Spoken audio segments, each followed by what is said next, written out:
الحمد للہ الحمد للہ الحمد للہ المبدئ المعید الغنی الحمید ذو العفو الواسع والعقاب الشدید من ہداہ فهو سعید السدید ومن اضلہ فهو بعید الترید وَيَعْلَمُ مَا ظَهَرَ وَمَا بَطَنَ وَمَا خَفِيَ وَمَا عَلَنَ وَالصَّلَاةُ وَالسَّلَامُ عَلَى أَشْرَفِ الْأَنْبِيَاءِ خَاتِمِ النَّبِيِّينَ أَنِيسِ الْغَرِيبِينَ رَاحَةِ الْعَاشِقِينَ مُرَادِ الْمُشْتَاقِينَ سَيِّدِ الْعَرَبِ وَالْعَجَمِ سَيِّدِنَا وَحَبِيبِنَا وَمَوْلَانَا مُحَمَّدٍ عبدہ ورسولہ بالہدى ودین الحق ارسلہ صلی اللہ تعالی علیہ وسلم ان اللہ ملائکتہ یصلون علی النبی یا ایہا الذین آمنوا صلوا علیہ وسلموا تسلیما اللہم صل علی سیدنا وحبیبنا وکریمنا ومولانا محمد صلی اللہ تعالی وسلم۔ اللہ کی حمد و ثنا نبی کریم صاحب الصدق تکریم علیہ الصلاۃ والتسلیم کی بارگاہ مقدسہ میں انتہائی عقیدت کے ساتھ درود و سلام پیش کرنے کے بعد تمام تعریف اللہ وحدہ لا شریک کے لیے ہے۔ سورہ فاتحہ شریف کے فوائد و فضائل و مسائل اور اس سے متعلق چند ضروری ابحاث کا ایک سلسلہ بالتدریج آپ کی خدمت میں پیش کیا جا رہا تھا۔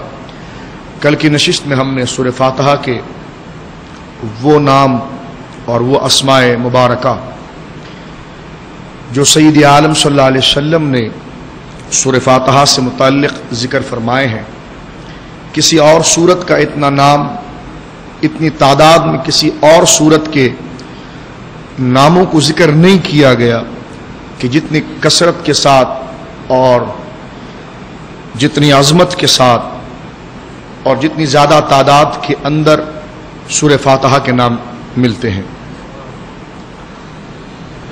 اس کے ضمن میں میں نے ایک بڑا اہم مسئلہ قرات خلف الامام، امام کے پیچھے سورہ فاتحہ پڑھنا منع ہے، کل کے نشست ہم نے پوری تفصیل کے ساتھ آپ کی خدمت میں ذکر کی تھی، اس لیے کہ سورہ فاتحہ کا ایک نام ہے فاتحۃ الکتاب، یعنی کتاب کی ابتدا یہاں سے ہوتی ہے۔ ایک حدیث اس کے ضمن میں ہم نے پڑھی تھی کہ لا صلاۃ الا بفاتحۃ الکتاب، کہ اس کی نماز نہیں ہوتی جو فاتحہ کتاب کو نہیں پڑھتا ہے۔ تو وہاں سے کیا مراد تھا، کیا مقصد تھا، امام کے پیچھے فاتحہ پڑھنے کی کیا حیثیت ہے، کل ہم نے اس کو ایک تفصیلی ایک نشست آپ کے سامنے پیش کی کہ امام کے پیچھے سورہ فاتحہ پڑھنا ناجائز ہے اور یہ طریقہ درست نہیں ہے، صحابہ نے بھی اس کو بہت برا جانا ہے اور نبی کریم علیہ الصلوۃ والسلام نے بھی یہ طریقہ نہیں بتایا۔ سعد بن وقاص سے آپ نے سنا کہ آپ نے فرمایا کہ میں اگر کسی کو امام کے پیچھے قرآن پڑھتا دیکھوں تو اس کے منہ میں انگارہ ڈال دوں، اور حضرت عمر فرماتے ہیں کہ اگر میں کسی کو امام کے پیچھے فاتحہ پڑھتا ہوا دیکھوں، قرات کرتا ہوا دیکھوں تو اس کے منہ میں پتھر ڈال دوں۔ تو یہ کئی قسم کی روایات اس نام کے ضمن میں گزری ہے اور وہ ایک بحث چلتی تھی جس کو آپ کی خدمت میں پیش کیا گیا۔ یہ بحث گزر چکی کہ سورہ فاتحہ جو ہے یہ مکی سورت ہے، اور سورہ ہجر کے اندر اللہ رب العالمین نے اسی کی فضیلت کو بیان فرما دیا تھا کہ محبوب ہم نے آپ کو وَلَقَدْ آتَيْنَاكَ سَبْعًا مِّنَ الْمَثَانِي وَالْقُرْآنِ الْعَظِيمِ، اور بے شک ہم نے آپ کو بار بار دہرائی جانے والی 7 آیتیں اور قرآن مجید آپ کو عطا فرمایا، اور حضور نے ارشاد فرمایا کہ یہی 7 مثانی، یہی سورہ فاتحہ ہے اور یہی قرآن مجید ہے۔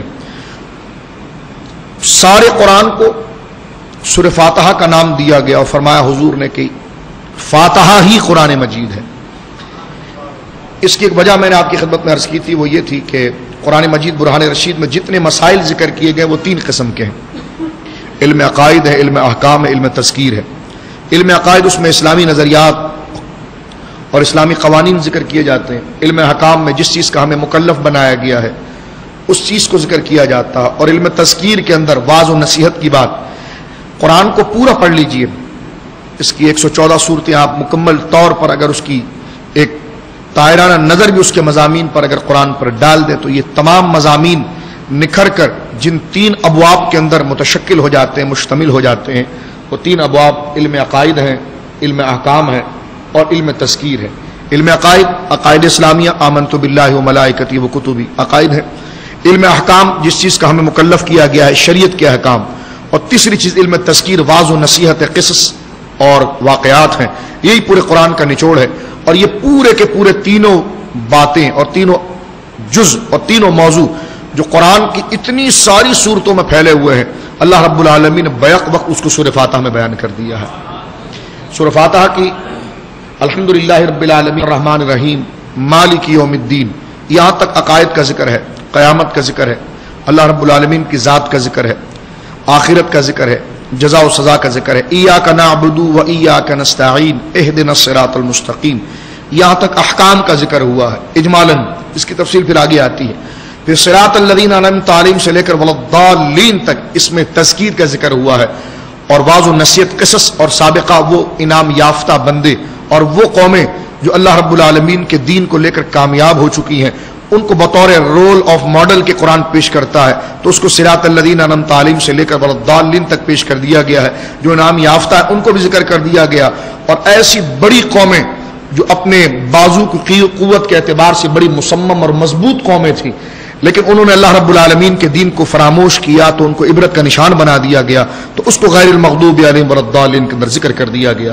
تو گویا کہ تینوں چیزیں جو قرآن کا سبجیکٹ ہے، خاص قرآن کی تعریف، قرآن کا موضوع، قرآن کی غرض و غایت۔ قرآن کی تعریف تو یہی ہے کہ نبی کریم علیہ الصلوۃ والسلام، اللہ رب العالمین کا وہ آخری کلام جو نبی کریم علیہ الصلوۃ والسلام کے سینے پر اترا، عربی زبان میں ہے، الفاظ اور معنی کا مجموعہ ہے، جبرائیل اس کو لے کر آئے ہیں، تواتر کے ساتھ ہم تک پہنچا ہے۔ یہ قرآن کی ایک تعریف ہو جاتی ہے، کیونکہ ہر فن کی ایک تعریف ہے، یہ قرآن کی تعریف ہے۔ موضوع اس کا انسان ہے، قرآن کا موضوع انسان ہے، اور اس کی غرض و غایت ہدایت ہے۔ یہ 3 چیزوں ہر سبجیکٹ کی ہوتی ہے۔ آپ کوئی بھی فن پڑھتے ہیں تو ایک فن کی تعریف ہوتی ہے، ایک اس فن کا موضوع ہوتا ہے، پھر اس فن کو پڑھ کر ہمیں حاصل کیا ہوگا۔ تو یہ تعریف تھی، موضوع اس کا انسان تھا، غرض قرآن کی جو ہے وہ ہدایت ہے۔ اب موضوع جب انسان ہے تو انسان کو اللہ رب العالمین نے اس کی ذمہ داری کو 3 چیزوں پر تقسیم کیا ہے، علم عقائد، علم احکام، علم تذکیر، اور اسی کو تمام قرآن میں بیان کیا۔ اور سورہ فاتحہ وہ اتنی مضبوط صورت ہے کہ اس کے اندر تمام مضامین کو جمع کر دیا گیا ہے۔ اس کا ایک نام فاتحہ ہے، اس کی بھی وضاحت میں نے گزشتہ بحث میں آپ کی خدمت میں پیش کر دی۔ ایک نام اس کا ام القرآن ہے، تو ام القرآن کی وضاحت بھی میں نے گزشتہ درس میں آپ کے سامنے پڑھ دی کہ اصل اور جڑ کو کہتے ہیں، تو سورہ فاتحہ کو اصل اور جڑ کیوں کہا گیا۔ تیسرا نام اس کا فاتحۃ الکتاب ہے، جس کا درس میں نے کل آپ کی خدمت میں پیش کیا۔ آج صرف ہم ناموں کو لے کر چل رہے ہیں، اس لیے کہ کئی نام ہیں اور ہر نام کے نیچے اس کی بے شمار حکمتیں موجود ہیں، اس کے فضائل اور کمالات موجود ہیں۔ ایک اس کا نام ہے سورۃ الکنز۔ کنز کہتے ہیں خزانے کو، یعنی یہ وہ ایسا خزانہ ہے، اور یہ اتنی بڑی نعمت ہے، اور یہ اتنی بڑی دولت ہے ہدایت کی، معارف کی اور رموز و اسرار کی، کہ کسی اور صورت کے اندر ایسے معارف اور مضامین کو بیک وقت ایک جگہ جمع نہیں کیا گیا۔ اس اعتبار سے اس کو سورہ کنز کہا گیا ہے۔ اور پھر یہ ایسا خزانہ ہے کہ نبی کریم علیہ الصلوۃ والسلام سے پہلے کسی نبیوں کو بھی نہیں دیا گیا ہے۔ سورہ فاتحہ کے مضامین اور سورہ فاتحہ واحد وہ صورت ہے جس کی نظیر نہ توریت کے اندر ہے نہ انجیل کے اندر ہے۔ یہ قرآن کا سرتاج ہے، قرآن کا فخر ہے، اور قرآن کا امتیاز ہے سورہ فاتحہ، اس لیے اس کو سورہ کنز کے نام سے یاد کیا جاتا ہے۔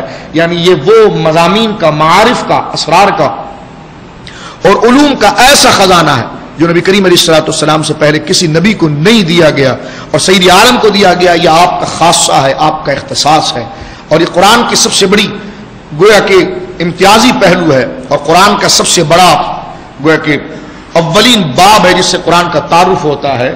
تو اس اعتبار سے اس کو سورۃ الکنز کہا گیا ہے۔ آج وقت مختصر ہے کیونکہ میں نے کل مضامین آپ کے سامنے پیش کر دیے تھے۔ یوں تو ہم منگل کے دن درس نہیں رکھتے، لیکن اس تفسیر کو مکمل کرنا ہے تو لہذا اس اعتبار سے ہم نے اس کو تسلسل کے اوپر رکھا ہے۔ آج صرف اس لفظ کی ایک میں وضاحت آپ کے سامنے کرنا چاہ رہا تھا۔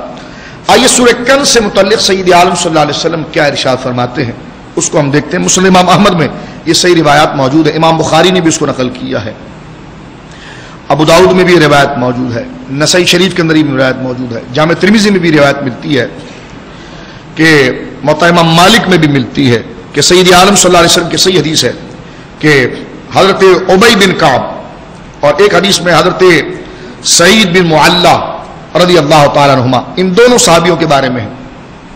حضرت ابی بن کعب کا جو واقعہ ہے وہ جامع ترمذی کے اندر ہے، ابی بن کعب کا، اور حضرت سعید بن معلہ کا واقعہ جو ہے وہ بخاری شریف کے اندر ہے، اور سورہ کنز کی وضاحت سید عالم صلی اللہ علیہ وسلم نے وہاں پر فرمائی۔ حضرت ابی بن کعب نماز پڑھ رہے تھے، اپنی نماز پڑھ رہے تھے، اور سید عالم صلی اللہ علیہ وسلم نے انہیں یاد کیا، یا ابیو یا ابیو یا ابیو، 3 دفعہ دہرایا۔ حضرت ابی بن کعب کے کانوں میں جب سرکار علیہ الصلوۃ والسلام کی آواز پہنچی اور وہ سامع نواز ہوئے تو جلدی جلدی کر کے انہوں نے اپنی نماز سے فراغت حاصل کی اور دربار رسالت میں حاضر ہوئے اور عرض کی یا رسول اللہ میں حاضر ہوں۔ سرکار نے فرمایا لما تاخرتا، تو کیوں مؤخر ہو گیا، کیوں تجھے تاخیر ہو گئی، جلدی کیوں نہیں پہنچا؟ تو کہنے لگے انی کنت فی الصلاۃ یا رسول اللہ، حضور میں نماز کی حالت میں تھا اور نماز پڑھ رہا تھا، میں نماز پڑھ رہا تھا، اور جب آپ نے مجھے آواز دی ہے تو میں جلدی سے اس طرف آ گیا اور میں نے جلدی جلدی اپنی نماز پڑھ لی، اور انی کنت فی الصلاۃ، میں نماز میں تھا، میں نماز پڑھ رہا تھا۔ سرکار نے فرمایا نماز تو پڑھ رہا تھا، قرآن نہیں پڑھا تو نے؟ نماز تو پڑھ رہا تھا، قرآن نہیں پڑھا تو نے؟ تو متعجب ہوئے، کہا حضور کیا مطلب اس کا؟ سرکار نے فرمایا قرآن نے یہ نہیں کہا تھا یا ایھا الذین آمنوا استجیبوا للہ ولرسولہ اذا دعاکم، کہ ایمان والو جو اللہ اس کا رسول تمہیں پکارے تو تم فوراً خدمت میں حاضر ہو جاؤ۔ اب دیکھیں ہمارا اور نماز کا مقابلہ ہوگا، ہمارا اور نماز کا مقابلہ ہوگا تو نماز مقدم ہوگی، نماز مقدم ہوگی، لیکن جب سید عالم صلی اللہ علیہ وسلم اور نماز کی بات ہوگی تو 1000 نمازیں میرے آقا کی جوتی پر قربان ہو جائے گی، اس لیے کہ اصلاً عبادت ہی وہی بنے گی جو سید عالم صلی اللہ علیہ وسلم کی رضا ہوگی۔ جو اپنی نمازوں کو حضور کی نالین پر قربان کر دے گا، حضور کی عظمتوں پر قربان کرے گا، وہی نماز بنے گی۔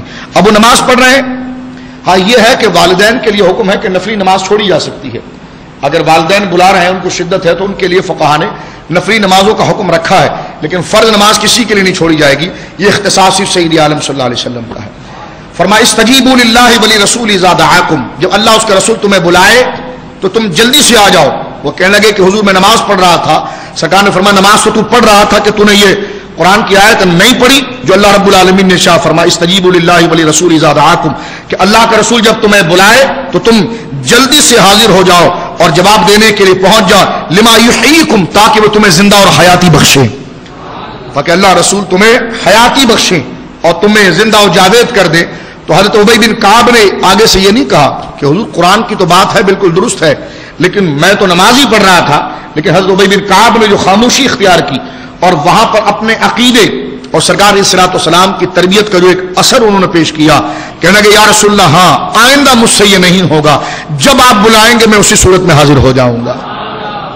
یعنی حضرت ابی بن کعب نے یہ بتا دیا کہ نماز میں خیال تو بہت دور کی بات ہے، خیال آ جائے تو اسی کو جما کر رکھنا ہے، اور نماز میں اگر آقا بلا دے تو آپ کے خیال اور آپ کی یاد اور آپ کی محبت اور آپ کے حکم میں آپ کے دربار میں حاضر ہو جانا ہے۔ نماز میں خیال آئے تو نماز کو تو معراج ہوتی ہے، لیکن اگر حضور حکم فرما دیں تو حضور کی یاد میں، حضور کے حکم میں، حضور کی محبت میں اور حضور ہی کے خیال میں حضور کے پاس چلے جانا، اور پھر حضور اپنی محبت میں، اپنے حکم میں اگر اسے مشغول کر دیں اور وہ اسی حکم میں، آپ کی محبت میں، آپ کی توجہ میں مشغول رہا، اور بعد میں جب سرکار نے فراغت مرحمت فرمائی تو جب لوٹ کر وہ آ جائے تو دوبارہ اسے اقتدا کرنے کی ضرورت نہیں ہے، بلکہ جہاں سے اس نے رکعت چھوڑی تھی آگے سے رکعت کو مکمل کر لے۔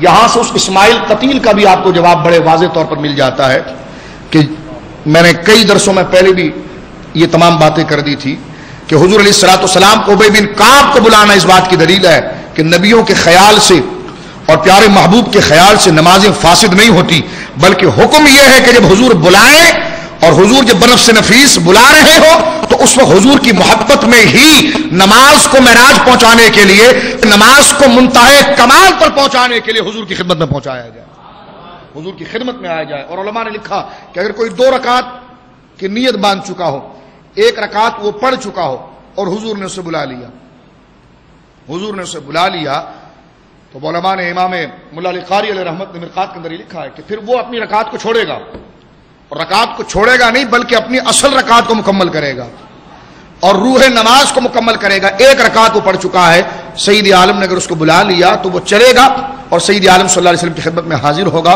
حضور اسے جہاں بھیجیں, جو اس سے معاملہ فرمائے وہ کرے گا, حضور کو جواب بھی دے گا, حضور سے باتیں بھی کرے گا, حضور کے سوال کا جواب بھی دے گا, آپ کی بارگاہ میں تحیت و سلام کے نذرانے نیاز مندانہ گزارش بھی عرض کرے گا.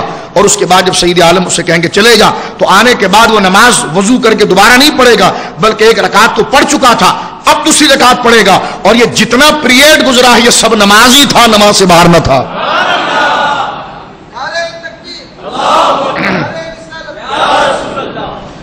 تو یہ سارا پیریڈ نماز ہی تھا, نماز سے باہر نہ تھا. فرمایا استجیبوا للہ ولرسول اذا دعاکم, جب اللہ اس کا رسول تمہیں بلائے تو پھر تمہارے لیے عافیت یہی ہے کہ ہر چیز کو تم چھوڑ کر اللہ اس کے رسول کے دربار میں پہنچ جاؤ. سعید بن معلہ سے بھی یہ واقعہ صحیح بخاری شریف کے اندر گویا کہ شامل ہے, اور یہ واضح طور پر نظائر مل رہی ہے. اور حضور نے اس بات کی دلیل مرحمت فرمائی کہ ہمارا خیال ہی تمہاری نماز کو معراج کروائے گا, ہماری یاد ہی تمہاری نماز کو معراج کروائے گی. ملا علی قاری نے کئی ائمہ کے اقوال نکلے ہیں اور بالاجماعی طور پر لکھا ہے کہ اجابت الرسول لا یقطع الصلاۃ, رسول کا بلانا نماز کو توڑتا نہیں ہے, نماز کو ختم نہیں کرتا, بلکہ نماز کو اپنے کمال پر پہنچاتا ہے. اب دیکھیں نمازیں جو ٹوٹتی ہیں اس میں کئی وجہ ہیں, ان میں سے ایک وجہ یہ ہے کہ آپ کا سینہ قبلے سے ہٹ جائے. آپ کا سینہ قبلے سے اگر ہٹ گیا, مثال کے طور پر آپ امام صاحب کے پیچھے نماز پڑھ رہے تھے, آپ کی ایک رکعت نکل گئی, امام صاحب 4 رکعت پڑھا رہے تھے, یا آپ کی ایک رکعت نکل گئی, جماعت 2 رکعت والی تھی. جب امام صاحب سلام پھیریں گے تو آپ تو سلام نہیں پھیریں گے, آپ تو سیدھا کھڑے ہو جائیں گے, سیدھا کھڑے ہو جائیں گے. لیکن اگر آپ نے غلطی میں دونوں جگہ پر سلام پھیر دیا, اب بھی آپ کے پاس بچت کا پہلو ہے کہ آپ اپنی رکعت کو مکمل کر سکتے ہیں. فقہا کہتے ہیں کہ اگر امام نے سلام پھیر دیا اور آپ کی ایک رکعت باقی تھی, آپ نے امام کے ساتھ سلام پھیر دیا بھول کر, امام کے ساتھ سلام پھیر دیا بھول کر, ادھر بھی سلام پھیر دیا, دائیں طرف بھی اور بائیں طرف بھی سلام پھیر دیا, اب بھی آپ نماز میں ایک صورت میں, کب تک 3 صورتیں ہیں. اگر زبان سے آپ نے کوئی دنیاوی بات نہ کی ہو, 1, سینہ آپ کا قبلے سے نہ پھرا ہو, 2, آپ اپنی جگہ سے اٹھ کر نہ چلے گئے ہو, 3, فرمایا ان 3 چیزوں میں سے اگر کوئی چیز نہیں پائی گئی اور آپ کو یاد آ گیا کہ جناب مجھے تو ایک رکعت پڑھنی تھی, اسی وقت اگر آپ کھڑے گئے تو آپ اپنی رکعت کو مکمل کریں گے. ہاں ہمارے بعض فقہا نے یہ ضرور لکھا ہے کہ تاخیر جو ہے بہت زیادہ ہو جائے تو اس وقت فوراً کھڑا ہونا واجب تھا, فوراً کھڑا ہونا واجب تھا. تو تاخیر کی بنا پر, واجب کے ترک کی بنا پر اس پر سجدہ سو تو ہو جائے گا, لیکن اس کیفیت کے اندر نماز باطل نہیں ہوگی, نماز بالکل اپنے فرائض کے ساتھ موجود رہے گی جب ان 3 چیزوں میں سے کوئی چیز نہ پائی جائے. یعنی آپ نے کوئی دنیاوی گفتگو نہیں کی, سینہ آپ کے قبلے سے نہیں پھرا, یعنی آپ نے سینہ نہیں پھیر دیا, سینہ آپ کے قبلے کی طرف ہے, بھلے منہ پھیر جائے, سینہ آپ کے قبلے کی طرف ہونا چاہیے. 2, آپ نے کوئی دنیاوی گفتگو نہیں کی, آپ کا سینہ قبلے سے نہیں پھرا, اور تیسری چیز یہ کہ آپ اٹھ کر نہیں گئے. یہ 3 چیزیں ایسی ہیں کہ اگر باقی رہی تو نماز ہو جائے گی, ان میں سے کوئی ایک چیز بھی ہو جائے تو نماز ٹوٹ جائے گی.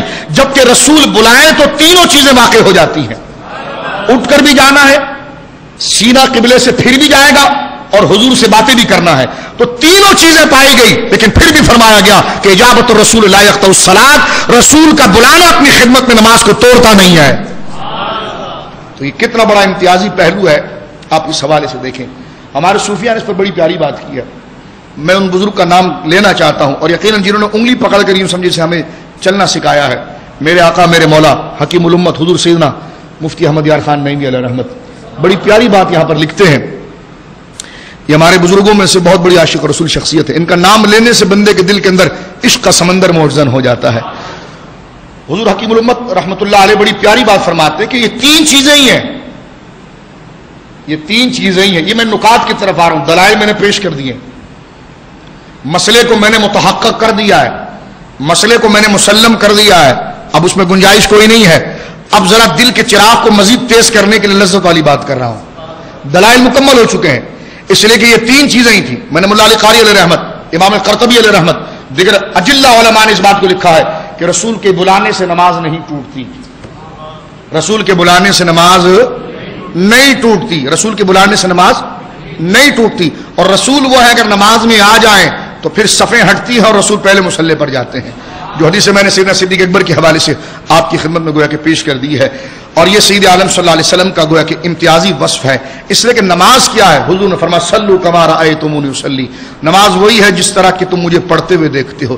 نماز اپنی ہیت کے اعتبار سے حضور کی اداؤں کی محتاج ہے، اس لیے کہ نماز صرف ظاہری ڈھنگ، ظاہری صورت اگر لیں تو یہ پھر حضور علیہ الصلوۃ والسلام کی اداؤں کی محتاج ہے، اور نماز جو اللہ کی بارگاہ میں پہنچانے والی چیز ہے تو محض سجدہ اللہ کی بارگاہ میں مقبول نہیں ہوتا ہے، بلکہ دل میں حضور کی محبت جو ہوتی ہے وہ سجدے کے اندر تازگی پیدا کرتی ہے، اور جبین کے اندر تازگی پیدا کرتی ہے، اور تسبیحات کے اندر قبولیت کا درجہ پیدا کرتی ہے۔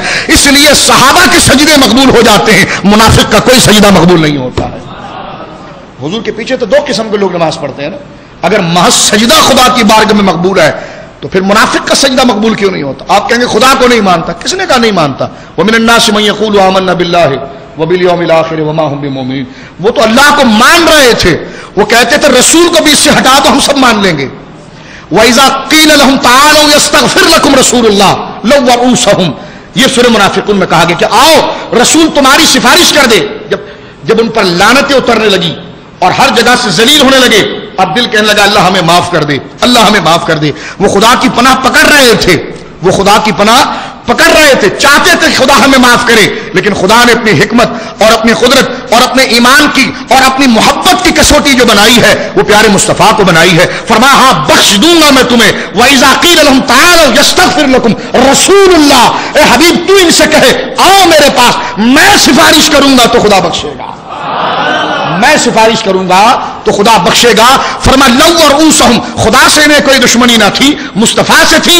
دراصل خدا کا نام بھی انہوں نے جھوٹ لیا تھا، مصطفیٰ سے دشمنی ہی خدا سے دشمنی تھی، پیارے مصطفیٰ سے دشمنی ہی۔ یہ تو صرف اپنا جوڑ توڑ کرنا چاہ رہے ہیں کہ بخش دے بخش دے۔ اللہ نے فرمایا جنتیں ایسی نہیں ملتی ہے، ملنے کو وہ ایک ہلکی سی چیز سے بھی مل جائے گی، نہ ملنے کو تم اپنے سر پر شامی کباب بھی بنا لو تب بھی نہیں ملے گی۔ فرمایا وہ ملے گی ہلکی چیز کس سے؟ فرمایا وہ ہلکی چیز کیا ہے؟ ایک صرف اشارہ، ہلکی بظاہر اس تدبق اور تقابل کے درمیان میں پیش کر رہا ہوں، ایک اشارہ ہے، دل میں میرے محبوب کی محبت پیدا کر لو۔ اس لیے کہ اصل ایمان برزخ ذات مصطفیٰ کریم ہے، اس کو مانو گے تو پھر شریعت کا بھی ماننا لازم آئے گا، خدا کا بھی ماننا لازم آئے گا، کیونکہ یہ شریعت اور خدا کے درمیان برزخ ہے، یہ کسوٹی ہے، اس کو ماننے سے خدا کا بھی ماننا لازم آئے گا اور شریعت کا بھی ماننا لازم آئے گا۔ اس کے انکار سے خدا کا بھی انکار ہوگا، شریعت کا بھی انکار ہوگا۔ شریعت کے اقرار سے خدا کا اقرار نہیں ہو سکتا، خدا کا محض اقرار سے شریعت کا اقرار نہیں ہو سکتا، ہاں رسول کے اقرار سے دونوں کا اقرار ہو سکتا ہے۔ اس لیے کہ برزخ جو ہے وہ رسول کی ذات ہے، برزخ جو ہے وہ رسول کی ذات ہے۔ تو سجدے جن کے مقبول ہوئے ان کے اندر اللہ کے پیارے نبی کی محبت تھی، تعظیم تھی اور عقیدت تھی۔ اس لیے میں نے پہلے بھی عرض کیا کہ منافقین کو جو جدا کیا گیا تو بڑے واضح انداز میں کہ ما کان اللہ، میں پھر وہ آیت پڑھتا ہوں اور ایک بات اس میں عرض کروں گا کہ ما کان اللہ لیذر المؤمنین علی ما انتم علیہ، اس سے پہلے کئی دفعہ میں آیت پڑھ چکا ہوں، مختلف نکات آپ کی خدمت میں نے پیش کیے ہیں۔ یہاں پر اللہ نے فرمایا کہ اللہ مومنوں کو ان کے حال پر نہیں چھوڑے گا، حتی یمیز الخبیث من الطیب، جب تک خبیث اور طیب کو جدا جدا نہ کر دے، حتی یمیز الخبیث من الطیب، یہ قرآن کہتا ہے جب تک خبیث اور طیب کو جدا جدا نہ کر دے اللہ ان کو ان کے حال پر نہ چھوڑے گا۔ دیکھیں میں نے پہلے آپ کو ایک بات کہی تھی، سورہ فاتحہ جو کتاب میں لکھی گئی ہے یہ پہلی سورت لکھی گئی ہے، لیکن اترنے میں تو سورہ فاتحہ پہلی نہیں ہے نا، جاگ رہے ہیں آپ لوگ؟ ہاں میں عرض کر رہا ہوں کہ سورہ فاتحہ جو مصحف میں شروع میں لکھی گئی ہے، سورہ فاتحہ جو آج ہم قرآن شریف مصحف شریف اٹھاتے ہیں ترتیب کتابی کے اعتبار سے، تو سورہ فاتحہ شروع میں لکھی ہوئی ہے نا، لیکن جب نزول تھا، یہ تو ترتیب کتابی ہے، لیکن جب نزول تھا تو نزول کے اعتبار سے تو پہلی صورت نہیں ہے، پہلی صورت تو نہیں ہے، ایسے ہی ہے نا۔ اب اس کا جواب علماء نے کیا دیا تھا؟ فرمایا ہاں لوح محفوظ پر قرآن ایسا ہی ہے جیسا آج موجود ہے، جس طرح آج اللہ رب العالمین نے لوح محفوظ پر جو قرآن اتارا تو قرآن بالکل یوں ہی اترا ہے لوح محفوظ پر جس طرح آج ہے کہ پہلے سورہ فاتحہ پھر سورہ بقرہ، یہ ساری صورتیں ہیں۔ لیکن جب نزول ہوا تو نزول میں ترتیب اور تھی کہ جیسے جیسے واقعات، جیسے جیسے حوادثات، جیسے جیسے معاملات، جیسی جیسی صورتیں بنتی چلی گئی، قرآن اپنے حبیب کے لیے ہدایت کی راہیں کھولنے کے لیے اللہ رب العالمین نے وہ آیتیں اتارتے رہے. تو ترتیب کے اعتبار سے تو یہ قرآن نہیں ہے, نزول کی ترتیب کے اعتبار سے, لیکن ترتیب کتابی کے حوالے سے لوح محفوظ پر یہ قرآن ہے. اس لیے کہ اگر یہ قرآن ڈائریکٹ اتر جاتا جیسا لکھا ہوا تھا تو اس کی معنویت نہیں رہتی, اس کی کوئی شان دوبارہ نہیں ہوتی. اس لیے کہ جیسا قرآن, اس لیے کہ پہلی جو آیتیں ہیں وہ تو پوری ایک مدنی زندگی کی ہے, ایک حکومت سے متعلق ہے, ایک اسٹیٹ سے متعلق ہے, ایک شریعت کے نظام سے متعلق ہے, اہل کتاب سے متعلق ہے. نبی کا پالا تو پہلے کفار سے پڑھ رہا ہے, وہاں اہل کتاب کی کیا ضرورت پڑ جائے گی, وہاں نماز کی کیا ضرورت پڑ جائے گی, وہاں زکات کے نظام کی کیا ضرورت پڑ جائے گی, وہاں اسٹیٹ اور جہاد کی کیا ضرورت پڑ جائے گی. اس لیے پہلے خدا کی ذات کا تعارف تھا, اس لیے فرمایا اقرا بسم ربک الذی خلق. تو پہلے توحید سے متعلق آیات اتری ہے, اس لیے کہ سامنے جو مجمع موجود تھا وہ توحید کا انکاری تھا, وہ قیامت کا انکاری تھا, وہ روز قیامت اٹھنے کا انکاری تھا. اس لیے آپ دیکھیں پہلی جتنی صورتیں اتری ہیں نبی پاک صلی اللہ علیہ وسلم پر 13 سالہ مکی زندگی کے اندر جتنی صورتیں اتری ہیں ساری کی ساری تقریباً قیامت سے متعلق اتری ہے, جزا و سزا سے متعلق اتری ہے, توحید سے متعلق اتری ہے. اب آپ اگر دیکھیں گے آج کے قرآن کو تو قرآن اگر پڑھیں گے آپ تو یہ قیامت کا بیان اور اللہ رب العالمین کی وحدانیت کا بیان اور جزا و سزا کا بیان یہ قرآن کے شروع میں تھوڑا تھوڑا نظر آئے گا, لیکن آخری پاروں میں زیادہ نظر آئے گا. ترتیب کے اعتبار سے مضمون آخر میں ہو گیا ہے اور نزول کے اعتبار سے پہلے تھا, اس لیے کہ قرآن بے سبب نہیں اترا ہے, جیسا سبب ہوتا تھا اللہ رب العالمین اپنے محبوب کی تشریفی کے لیے ان آیات کو اتارتا تھا. تو یہاں سے یہ بالکل کانسیپٹ کلیئر ہوتا ہے کہ جب تک آیات کے نزول کے سبب کو نہ دیکھا جائے, واقعات و حوادث کو نہ دیکھا جائے, ہم تفسیر کی سمت کو متعین نہیں کر سکتے, ہم منشاء الوہیت کو نہیں سمجھ سکتے, ہم گویا کہ دین کی آگاہی حاصل نہیں کر سکتے. اسی لیے مولا علی نے جو اپنے آپ کو فخر کے طور پر پیش کیا, فرمایا میں وہ ہوں جسے سب پتا ہے کہ یہ آیت کہاں پر اتری ہے, کس وجہ سے اتری ہے.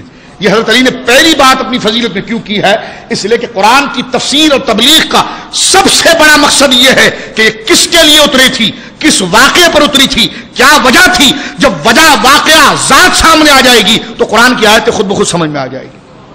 اہل سنت اس لیے قرآن کا جب بھی درس دیتے ہیں, یہ قرآن کو پڑھتے ہیں تو ان قوانین کو سامنے رکھتے ہیں. اس لیے الحمدللہ اللہ ہمیں تحریف مانوی سے محفوظ رکھتا ہے. جو لوگ ان 3 چیزوں کو چھوڑتے ہیں تو پھر وہ بتوں کی مذمت کی آیتیں مسلمانوں پر فٹ کرتے ہیں, پھر ان کا ایک جملہ تو ان کے قول کی تائید کر رہا ہوتا ہے, لیکن پچھلی قرآن کی آیت ان کی نفی کر رہی ہوتی ہے. ان کی تقریر, ان کی تفسیر کو پڑھ کر سن کر یوں لگتا ہے کہ قرآن کی آیتیں آپس میں لڑ رہی ہیں, اس لیے کہ نظریہ انہوں نے غلط لکھا ہے. لیکن اگر واقعات, حوادثات, سبب, معاملہ, علت کو دیکھا جائے تو پھر ایک ایک آیت لڑتی نہیں ہے, ایک ایک آیت دوسری آیت کی تائید کرتی ہے, اس میں تطبیق ہوتی ہے, تائید کرتی ہے, وہ ایک تسلسل کا ذکر ہے. تو میں عرض کرنا چاہ رہا ہوں اس پیرائے میں جو آپ کے ذہنوں کو پھر بیدار کر کے کہ جب یہ آیت اتری ہے ما کان اللہ لیذر المؤمنین علی ما انتم علیہ حتی یمیز الخبیث من الطیب, کہ اللہ رب العالمین مومنوں میں سے ان کو حال پر نہیں چھوڑے گا, ان میں سے خبیث اور طیبوں کو الگ کرے گا. آپ کا دماغ اس طرف نہیں جاتا کہ کیا واقعہ ہو گیا, اتنا زوردار کلام, اتنے جلال میں بات ہو رہی ہے کہ حتی یمیز الخبیث من الطیب, خبیث اور طیب کو الگ کر کے چھوڑیں گے, ان کے حال پر نہیں رہنے دیں گے مسلمانوں کو. تو آپ کا دل نہیں کہتا کہ اس کے پیچھے کوئی واقعہ ہے, یہ پرویزیوں کی طرح صرف قرآن اٹھا کر صرف پڑھتے چلے جائیں, تو پہلا پڑھ رہا ہے تو اس میں کچھ معنی نکل رہا ہے, دوسرا پڑھ رہا ہے تو اس میں کوئی معنی نکلتا ہے.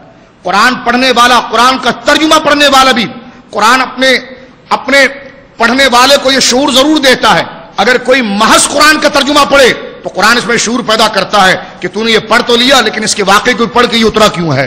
آپ کوئی بھی قرآن کی آیت پڑھے آپ کا دل جستجو کرتا ہے کہ یہ واقعہ کیوں نازل ہوا, یہ بات کیوں کی گئی. اگر محبت کی بات تھی تو ایسی کیا وجہ تھی, رحمت کی بات تھی تو ایسی کیا وجہ تھی, عذاب کی بات تھی تو ایسی کیا وجہ تھی. تو اسی طرح ذرا اس میں غور کریں اور یقیناً ہمارا دل کہتا ہے کہ آخر ایسی کیا وجہ تھی کہ جس میں اللہ نے انسانوں کے 2 گروہ بنا دیے.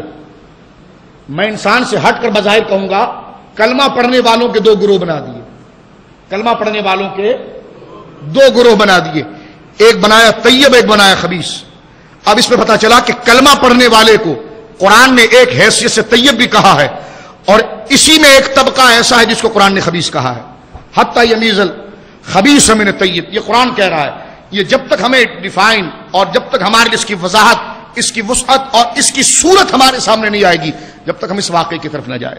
آئیے تفاسیر کے اندر ہم دیکھتے ہیں معالم التنزیل کے اندر کہ یہاں پر اگر کسی کو خبیث کہا گیا تو وہ کون تھا؟ ایک بات تو یہ ہے، پھر کیا ان کے اندر خرابی تھی جن کی بنا پر ان کو خبیث کہا گیا؟ ایک یہ سوال بنتا ہے، سمجھ رہے ہیں؟ اور ایک طیب کس کو کہا گیا؟ یہ کون لوگ تھے؟ یہ خوشبخت کون تھے جنہیں قرآن نے طیب کہا؟ اور آخر ایسی وجہ کیا تھی؟ ان میں ایسی کیا خوبی تھی، ایسا کیا نکھار تھا، ایسا کیا کمال ان کے اندر تھا کہ رہتے تو سب ساتھ میں تھے لیکن ان کو خبیث کہا گیا، ان کو طیب کہا گیا ہے؟ ان کے ایسے کیا نظریات تھے؟ تو آئیے قرآن کی تفاسیر اگر ہم دیکھیں، معالم التنزیل اور متفقہ اور مسلمہ تفاسیر، اس میں کسی نے اختلاف نہیں کیا۔ سید عالم صلی اللہ علیہ وسلم ممبر پر جلوگر ہیں، سرکار ممبر پر جلوگر ہیں، حضور کو یہ بات پہنچی ہے، حضور کو یہ بات پہنچی ہے کہ کچھ لوگ آپ کے علم پر شک کرتے ہیں۔ اب ادھر اللہ کا نام نہیں ہے، میں پہلے عرض کر رہا ہوں، یہ دیکھیں بات اللہ پر شک کرنے کی نہیں ہو رہی، یہاں پر بات ہو رہی ہے ایک معنی میں تو اصل اللہ ہی پر ہو رہی ہے، لیکن میں بظاہر سمجھانے کے لیے عرض کر رہا ہوں کہ رسول کے علم پر کچھ لوگ شک کر رہے ہیں، رسول کے علم پر لوگ بولے شک کر رہے ہیں۔ وہ شک کیوں پیدا ہوا؟ امام خازن کہتے ہیں تفسیر خازن میں کہ سید عالم نے اپنے صحابہ کو جمع کر کے یہ بات کہی کہ اللہ نے مجھ پر میری امت کو پیش کیا، کہیں سبحان اللہ۔ سننا چاہ رہے ہیں؟ ہاں سنیں۔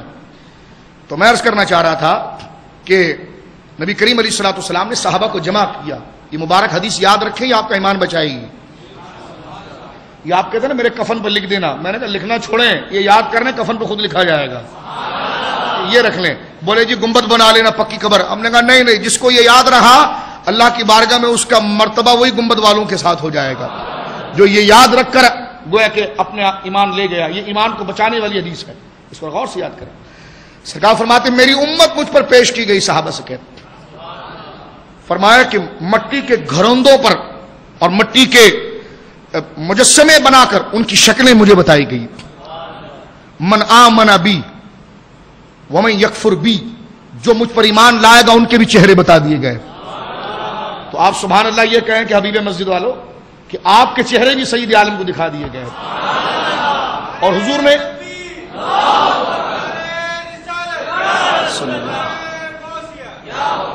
ایک صحابی کا نام لیا کہ اس صحابی کے گھر کی چھت پر مجھے سب کچھ دکھایا گیا، فرمایا کہ مجھے ان کے چہرے بتا دیے گئے جو مجھ پر ایمان لائیں گے، اور جو میرے ساتھ کفر کریں گے ان کے بھی چہرے بتا دیے گئے۔ پھر میرے آقا نے آگے فرمایا جس طرح حضرت آدم پر خلق پیش کی گئی تھی اس طرح اللہ نے مجھ پر پیش کی ہے۔ جب یہ بات عام ہو گئی صحابہ نے تو پھر صحابہ تو جانتے، آپ کو کوئی بات مل جائے تو آپ گلی گلی حضور کے نام کے اسٹیکر لگاتے ہیں کہ یہ شان حضور کے لیے ثابت ہے، یہ ثابت ہے، یہ ثابت ہے۔ تو یہ صحابہ کی وراثت مل رہی ہے، یہ صحابہ کی وراثت۔ جب یہ بات حضور نے فرمائی تو صحابہ نے گلی کوچوں کے اندر اس بات کا ذکر کر دیا کہ اللہ نے محبوب کو یہ شان عطا فرمائی۔ اب منافقین نے اس میں بکواس کرنا شروع کی، جو پگڑی بھی باندھتے تھے، صحابہ کا جو حلیہ تھا وہ حلیہ ان کا بھی تھا، وہ بھی پہلی صف میں ہی نمازیں پڑھتے تھے، سب کچھ تھا۔ لیکن جب صحابہ نے اس بات کو بیان کیا، اس کے پیچھے احادیث تاریخ کئی شواہد موجود ہے، میں ان تمام تاریخ اور روایات کو ایک سند سے نہیں تمام اسناد کا مجموعہ اور مفہوم آپ کے سامنے رکھ رہا ہوں، جس کے ہر شواہد ہر قرینے پر ایک ایک باتیں ہر دلائل پر موجود ہیں۔ اور میں نے جو حدیث نجد کی شرح پر ایک مکمل تقریر کی ہے کہ حدیث نجد کی شرح اگر آپ دیکھیں گے تو اس میں سارے حوالے الگ الگ تفسیر کے ساتھ آپ کو وہاں پر ویب سائٹ پر مل جائیں گے حدیث نجد کی شرح میں۔ تو اب جب یہ بات عام ہو گئی کہ سید عالم صلی اللہ علیہ وسلم سب کو جانتے ہیں پہچانتے ہیں، تو اب منافقین نے یہ کہنے لگے یہ کیسے ہو سکتا ہے، ہم تو حضور کے پیچھے بیٹھے ہوتے ہیں اور بعد جا کر ہم تمسخر کرتے ہیں۔ وَإِذَا خَلَوْا إِلَىٰ شَيَاطِينِهِمْ، جو سورہ بقرہ میں اللہ نے فرمایا کہ جب اپنے شیاطین کے ساتھ جا کر مل جاتے ہیں اور بیٹھ جاتے ہیں تو پھر وہ دین کا تمسخر اڑاتے ہیں۔ تو کہنے لگے ہم تو سب کچھ جانتے ہیں لیکن نبی تو ہمیں کچھ بھی نہیں کہتے، ہم تو کیا کرتے ہیں کیا نہیں کرتے، ہم نے تو کبھی یعنی آپس میں گفتگو کر رہے ہیں۔ وَإِذَا خَلَوْا إِلَىٰ شَيَاطِينِهِمْ، جب اپنے شیاطین کے ساتھ مل جاتے ہیں۔ میں نے پہلے عرض کیا تھا انسانوں میں بھی شیطان ہے، جناتوں میں بھی شیطان ہے، تو جب اپنے شیاطین کے ساتھ مل جاتے ہیں تو پھر یہ شیاطین کے ساتھ مل کر گپے اڑاتے ہیں۔ یہ کیسی بات کر دی، کہنے لگے کہ مجھے بتا دیا گیا کہ مجھ پر جو ایمان لائے گا وہ کون ہے اور جو کفر کرے گا وہ کون ہے۔ اب ہم یہ مدینے میں آئے ہوئے اتنے سال ہو گئے، ہم ان کے پیچھے نمازیں تو پڑھ رہے ہیں نا، ہم تو خود ان کے دشمن ہیں، ہمیں تو نہیں جانتے۔ یہ بات تو انہوں نے گھر میں کر دی، لیکن جب جمعے کے اجتماع میں آئے تو سرکار ممبر پر جلوگر تھے۔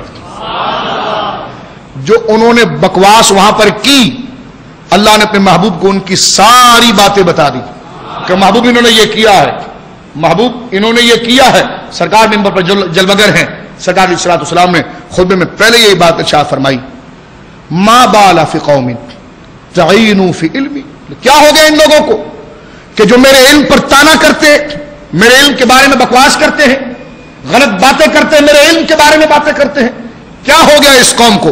حضور علیہ الصلوۃ والسلام نے پہلا جملہ یہ ارشاد فرمایا. اب ساری احادیث کا مجموعہ بنا کر یہاں پر رکھتے ہیں تو بات اس طرح بنتی ہے کہ سید عالم صلی اللہ علیہ وسلم نے ارشاد فرمایا کہ ٹھیک ہے، پھر میں تم سے کہتا ہوں سلونی سلونی اما شئتم، پوچھو مجھ سے اسی مجمع میں الی یوم القیامہ، قیامت تک مجھ سے جو پوچھنا چاہتے ہو پوچھو، قیامت تک مجھ سے جو پوچھنا چاہتے ہو وہ اس محفل کے اندر پوچھ لو، میں تمہیں بتاؤں گا کہ کون کیا ہے اور کون کیا ہے اور کون کیا ہے. ایک منافق کھڑا ہوا، بالکل بوڑھا تھا، سفید لمبی داڑھی تھی، پگڑی باندھی تھی، بڑا صوفی باصفا بنا ہوا تھا. اب ظاہر میں کوئی اس کو کہہ سکتا ہے کہ یہ منافق ہے، کیونکہ نفاق تو دل کی بات ہے، کوئی کہہ سکتا ہے. جب وہ کھڑا ہوا تو اس نے کہا حضور سے کھڑے ہو کر کے لگا، حضور کھڑے ہو کر کے لگا این مصرعی یا رسول اللہ، حضور میرا ٹھکانہ کہاں پر ہوگا؟ سرکار نے فرمایا جہنم. یہ حضور نے شاہ فرمایا جہنم میں تیرا ٹھکانہ ہوگا. یہ کہہ کر تو اب منافقین کے تو گویا کہ اب حال خراب ہوا. یہ کہہ کر وہ بیٹھے تو پیچھے سے صحابی کھڑے ہوئے جن کو ان کی والدہ کو لوگ گالیاں دیتے تھے، کہتے تھے یہ بیٹا جو تیرا ہے یہ تیرا نہیں ہے، یہ کسی اور کا ہے، تو اپنے غلط شوہر کی طرف منسوب کر رہی ہے.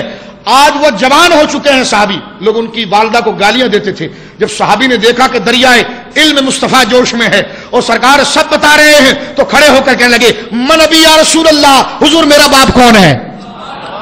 حضور میرا باپ کون ہے؟ اب آپ دیکھیں میں آپ کو بتاتا ہوں، یہاں پر وہابی یہ سوال کرتے کہ حضور کو علم امور دین کا ملا ہے، امور دنیا کا نہیں ملا. میں پوچھتا ہوں نسب کا دین سے نہیں دنیا سے تعلق ہے، نسب کا دین سے نہیں دنیا سے تعلق ہے.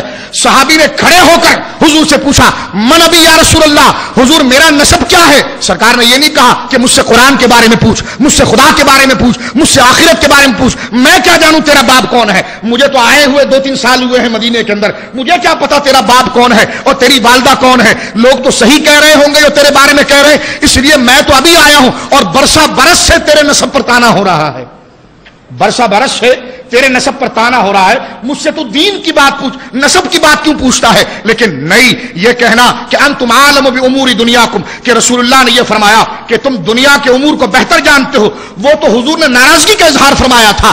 اللہ نے آپ کو دنیا کا بھی علم عطا فرمایا ہے، دین کا بھی علم عطا فرمایا ہے. اس کی واضح دلیل یہ ہے کہ صحابی نے آپ سے قرآن کا مسئلہ نہیں پوچھا، اپنا نسب پوچھا ہے.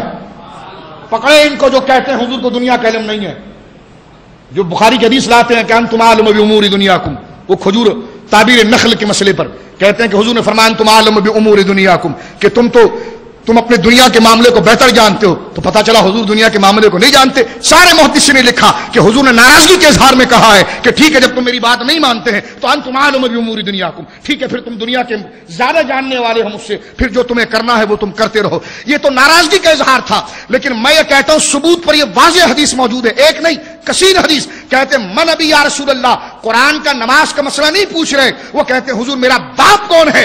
سرکار نے ذرا بھی توقف نہیں کیا کہ سوچا ہو، ڈائریکٹ فرمایا حذیفہ، تیرا باپ حذیفہ ہے، حذیفہ ہے. اور حذیفہ وہی شخص تھا جو گھر میں اندھیرے میں کوٹھڑی میں بیٹھ کر ماں جب بیٹے کو گالیاں دی جاتی تھی تو بیٹا ماں کے پاس جا کر کہتا ماں میرا باپ کون ہے؟ تو ماں کہتی کسی سے نہ کہنا، لوگ یقین نہیں کریں گے.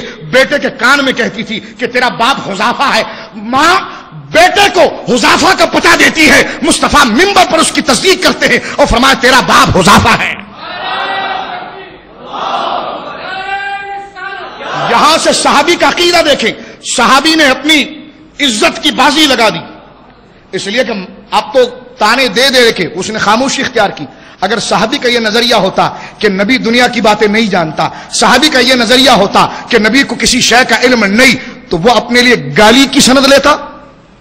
اگر وہ یہ کہتا کہ من نبی یا رسول اللہ، حضور کہتے میں نہیں جانتا، حضور کا یہ کہنا میں نہیں جانتا یہ تو اس کے لیے ہمیشہ کے لیے رسوائی تھی، وہ تو اس کے لیے ہمیشہ کے لیے رسوائی. اب کیا کہو گے؟ ہم تو تانا دیتے تھے تجھے، تیرے نبی نے بھی کہہ دیا کہ تیرا باپ کون ہے، تیرا نبی بھی نہیں جانتا، اب تو ہمیشہ کے لیے رسوائی ہو گئی.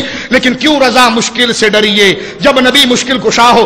اس صحابی کے جذبات کیا ہوں گے کہ جب گلی کوچوں میں اس کی ماں کو تانا دیا جا رہا ہو, اسے نسب کا تانا دیا جا رہا ہو, وہ جس جذبات میں کھڑا ہوا ہوگا اس جذبات میں اتر کر تو آپ دیکھیں, جس جذبات میں, جس درد میں, جس صداقت میں اور جس محتاجی سے اس نے حضور سے پوچھا ہوگا, حضور میری دستگیری فرمائیے, میرا باپ کون ہے؟ میرے آقا نے شفقت کے دروازے کھول دیے, فرمایا حذیفہ تیرا باپ وہی ہے جس کا نام تیری ماں لیتی ہے, وہ حذیفہ ہی ہے, وہ حذیفہ ہی ہے. تو آپ دیکھیے یہ کتنا, یہ سارا معاملہ چل رہا ہے, یہ سارا معاملہ معالم التنزیل میں صحیح سند کے ساتھ ہے. حضور نے فرمایا تیرا باپ حذیفہ ہے. پھر ارشاد فرمایا منافقین جو مسجد کے اندر ہیں اٹھ جائیں, دفع ہو جائیں یہاں سے, بھاگ جائیں یہاں سے, نکل جائیں یہاں سے. وہ کہنے لگے جی ہمیں تو نہیں جانتے, پھر بھی اتنے ڈھیٹ تھے.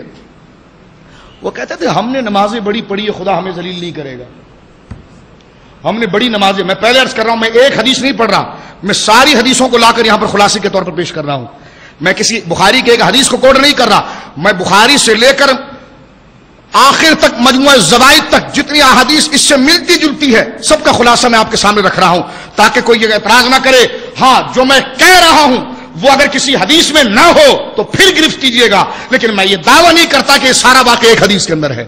یہ کئی سندوں کے ساتھ, کئی مختلف کتابوں کے ساتھ اس وقت منافقین کی ذلت سے متعلق تھوڑا تھوڑا واقعہ, کسی صحابی نے تھوڑا بیان کیا, کسی نے تفصیل سے بیان کیا, کسی نے کچھ واقعہ بیان کیا, میں اس کا ایک مجموعہ پیش کر رہا ہوں. جب منافقین کے سامنے یہ بات آ گئی پھر بھی وہ اتنے ڈھیٹ تھے, کہنے لگے یہ ہم نے اتنی نمازیں پڑھی اللہ ہمیں ذلیل نہیں کرے گا.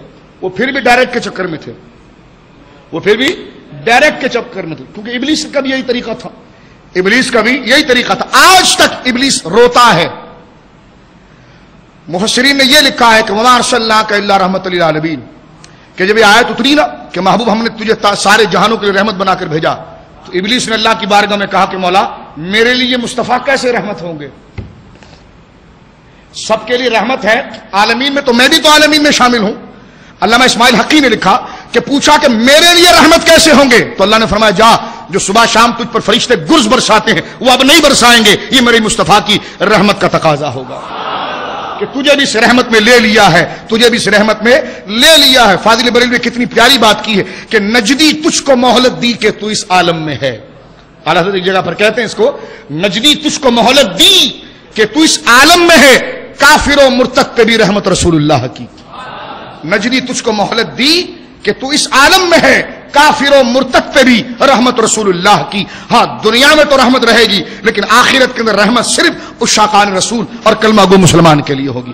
منافقین یہ سمجھ رہے ہیں, میں تسلسل کے اختتام کی طرف لے جا رہا ہوں, یہ سمجھ رہے ہیں کہ جناب ہمارا اللہ ہمیں, اللہ رب جو اپنے زوم خیش میں جس کو انہوں نے اللہ کا تصور دے دیا, جس کو خدا مان رہے ہیں, اللہ رب العالمین فرما رہا ہے جس طریقے سے تم خدا مان رہے ہو وہ میں نہیں ہوں, وہ تم نے اپنی ہوائے نفس کو خدا بنا لیا ہے, وہ تم نے اپنی خواہش کو خدا بنایا ہے. الہ العالمین کو تم نے خدا نہیں بنایا. اگر الہ العالمین کو تم نے خدا بنایا ہوتا تو تم رسول کے قدموں میں آتے, اپنی نفس کی پوجا نہ کرتے, اپنی خواہش کی گویا کہ پوجا نہ کرتے. اب وہ یہ کہہ رہے ہیں کہ نہیں, حضور نے فرمایا اب نکل جاؤ مسجد سے, تو نہیں اٹھے. وہ پھر بھی وہ یہ کہتے تھے کہ نبی نہیں جانتا. حضور نے کہا نام لے کر بولوں گا اٹھ جاؤ. یعنی میرے آقا تو بڑے حیا والے ہیں, شفقت والے ہیں, میرے آقا تو پھر بھی حیا کر لیتے ہیں, کرتے ہیں کہ نام نہ لیا جائے, لیکن رب کریم اپنے محبوب کی محبت میں اس قدر غیرت کرتا ہے. اللہ اپنے محبوب کی محبت میں اس قدر غیرت کرتا ہے کہ محبوب تو پردہ بھلے ڈال, لیکن میں تو کہوں گا اتل بعد ذالک زنیب. اللہ نے ایک ایک ہے. اب دیکھیے کہ یہی ابو لہب جب پوری زندگی یہ خدا کے خلاف شرک کر رہا تھا, اور شرک کرنا خدا کو گالی دینے سے مترادف ہے معاذ اللہ, اللہ نے اسے کچھ نہ کہا, لیکن جب اس نے کہا محمد تیرے ہاتھ ٹوٹ جائے تو آقا تو خاموش ہو گئے, سر جھکا دیا. لیکن رب کی غیرت ایسی ہے, رب نے فرمایا تبت یدا ابی لہب وتب, تو نے میرے محبوب کو کہا تیرے ہاتھ ٹوٹ جائے اور تو برباد ہو جائے, قیامت تک یہ آیت پڑھی جائے گی اور اس کی مذمت اور اس پر لعن طعن کیا جائے گا. تو یہ رب کریم کا اپنے محبوب کی محبت کے لیے غیرت ہے, تعلق ہے.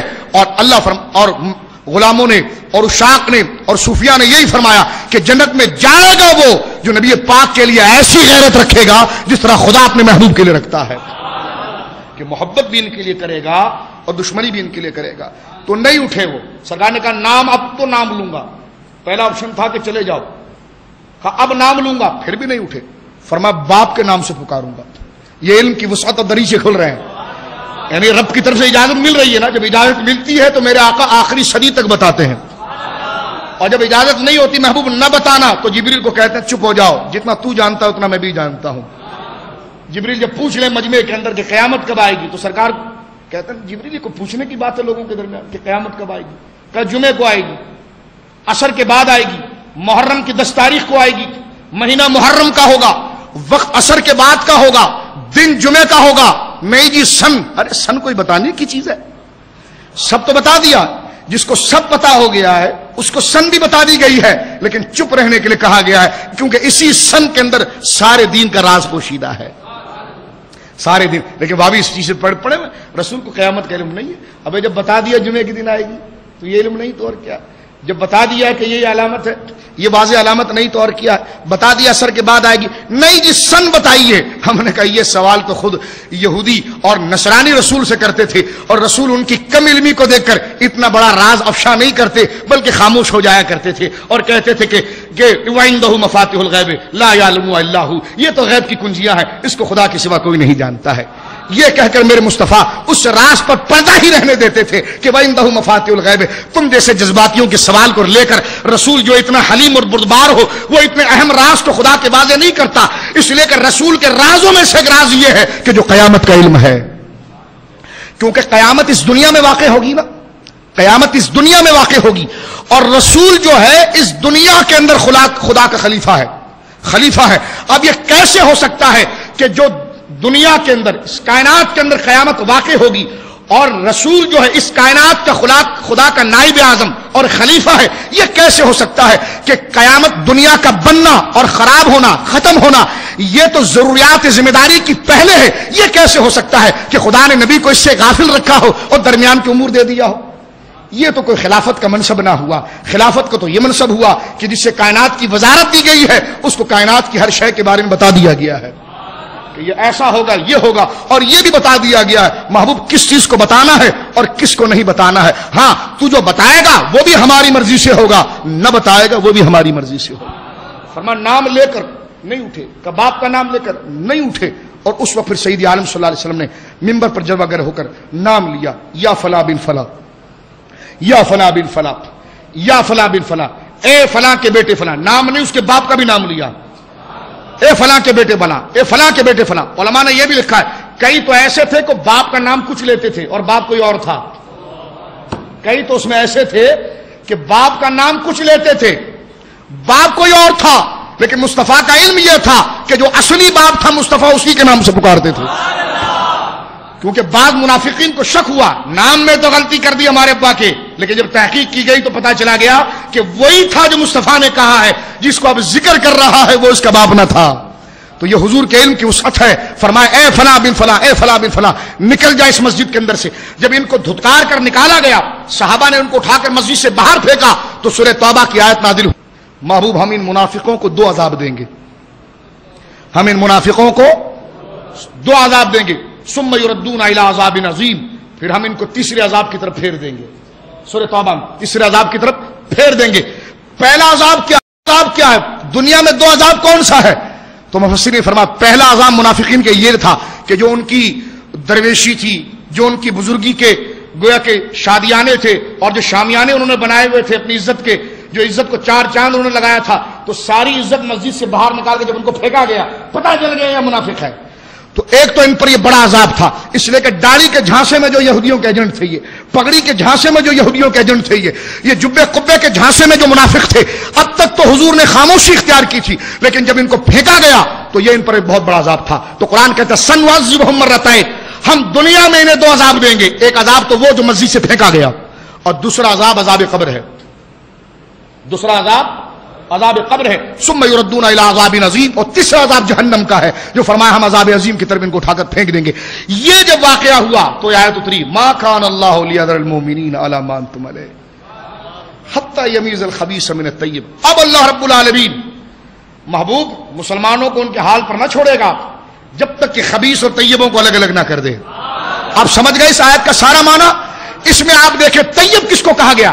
طیب ان کو کہا گیا کہ جو رسول کے علم کی شان کو گلی کوچوں میں بیان کر رہے تھے، اور جو رسول کے علم کے سامنے سر جھکا رہے تھے، اور دوسرا یہاں پر خبیث کس کو کہا گیا کہ جو منافقین تھے اور ان کا مرض کیا تھا، ان کو حضور کے علم سے محبت نہ تھی، بغض تھا، تو قرآن نے فرق کر دیا، فرمایا حتی یمیز الخبیث من الطیب، حتی یمیز الخبیث من الطیب. تو یہ دونوں طرح سے واضح حکم واضح ہو گیا. اور بات کیا صادق ہوئی، نچوڑ کیا نکلا کہ طیبیت جو ہے، اصل پاکیزی جو ہے، وہ حضور علیہ الصلوۃ والسلام کی ذات پر ایمان اور آپ سے محبت کا نام ہے.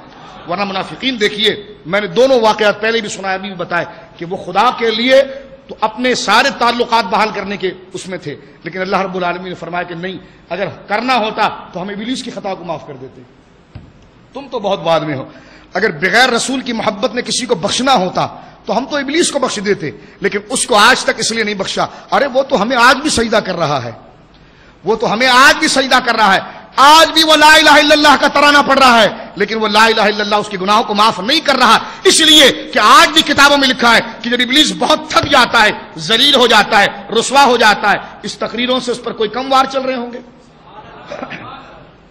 یہ جو نبی کی محبت میں جو ذوق ہے، اس پر اور اس کی ضروریت پر کوئی کم اس پر برائیاں آ رہی، جب تھک جاتا ہے تو کہتا ہے یا اللہ مجھے بخش دے. اللہ فرماتا ہے آدم کو سجدہ کر لے، اب بھی بخش دوں گا. پھر وہ کہتا نہیں نہیں نہیں، آدم کو تو میں سجدہ کبھی نہیں کروں گا. اللہ فرماتا پھر قیامت تک تو اسی لعنت میں مبتلا رہے گا. یہاں تک آیا کہ جب اس کو جہنم میں پھینکا جائے گا، اس وقت وہ چیخ کر کہے گا مولا مجھے بخش دے. تو بعض علماء نے کہا اس وقت تو کوئی نیکی کارگر نہیں ہے، لیکن اگر اس کو یہ کہا جائے کہ اس کی بخشش کا اس وقت اگر پھر بھی کوئی سامان ہوتا تو وہ بھی سیدنا آدم کو سجدہ ہی ہوتا، اس کے علاوہ کچھ نہ ہوتا، اور وہ اس وقت بھی نہیں کرتا، لہذا اس کو جہنم میں پھینک دیا گیا ہے اور جہنم میں اسے گویا کہ ڈال دیا گیا ہے. تو ان تمام باتوں کا خلاصہ کیا نکلا؟ خلاصہ یہ نکلا کہ مرکزیت شخصیت جو ہے وہ ایمان کے اندر وہ رسول کی ذات ہوتی ہے، جس کو اعلیٰ نے کہا نا ثابت ہوا کہ جملہ فرائض فروع ہیں، اصل الاصول بندگی اس تاجور کی ہے. آخری نقطہ پیش کر کے میں بحث کو ختم کرتا ہوں.